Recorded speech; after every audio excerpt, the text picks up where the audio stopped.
এই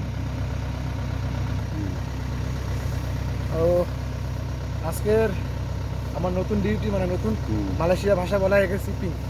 তো আমি কাটছি, তোমাদের দেখাচ্ছি, ঠিক আছে? ওকে কাকা, সাথে থাকো। হ্যাঁ,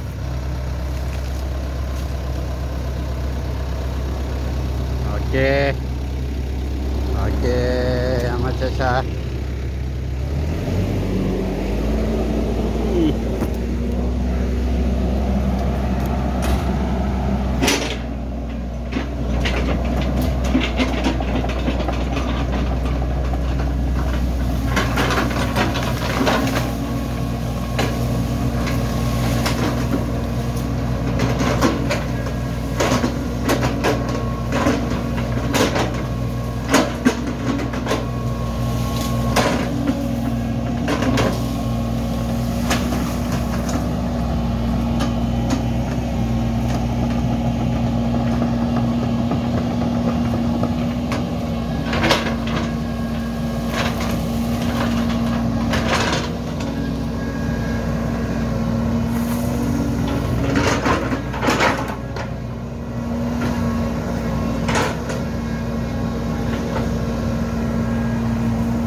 দেখা যায় না।